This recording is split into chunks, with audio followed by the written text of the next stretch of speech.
It is the Jesse Kelly Show on a Wednesday, reminding you not only can you email the show, jesse@jessekellyshow.com. That's obvious. If you miss any part of the show, you can download it on iHeart, Google, Spotify, iTunes. On iTunes, leave a 5-star rating and a review talking about how handsome I am. I got a phone call today, by the way. Quick note on that. I'll get back to the Trump people thing in a second. Got a phone call today from the Suits. Thank you, is all I have to say. This is a time where, for whatever reason, there are a bunch of different shows across the country that are struggling or stumbling this way and stumbling in that way. You just set a record, a download record for the Jesse Kelly Show. What's wrong with you? I love you. Thank you. So that's going very, very well. That's going very well. We're not going anywhere. I'll put it that way. Now, I was talking about the Trump versus Heavy D spat, just giving you an update on it. And I brought up the blind spot I think the Heavy D people maybe have, or something they're overconfident in, that he won't ever get in the mud with Trump. He shouldn't. I don't know if he'll be able to resist that. That's tough. I think the Trump people are maybe overconfident in something too. I think the Trump people are overconfident in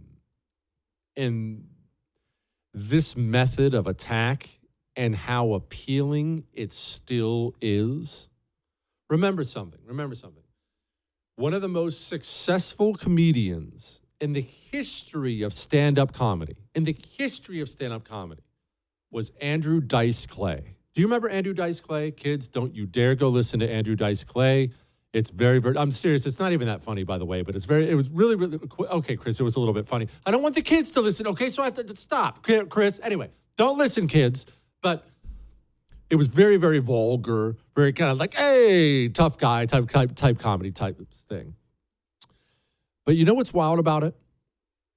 Go look at Andrew Dice Clay's thing. He had a very specific shtick that he did.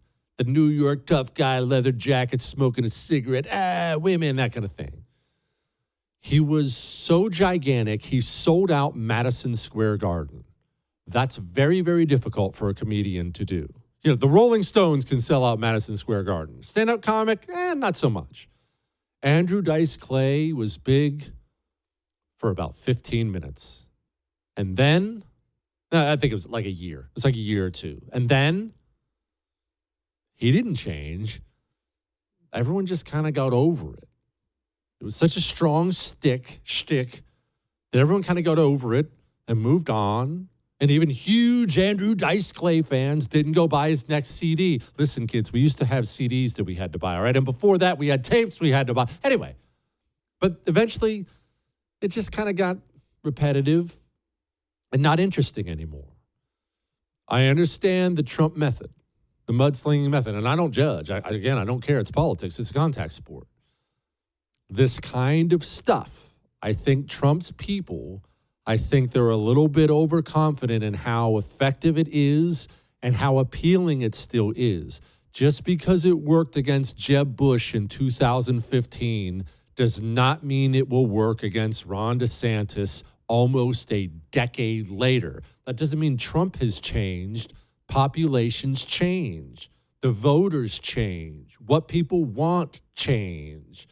I don't care about this either way. It doesn't bother me, but I'm not so sure this is as effective as the Trump people like to think it is. So that's all. Look, we'll keep you updated on this stuff.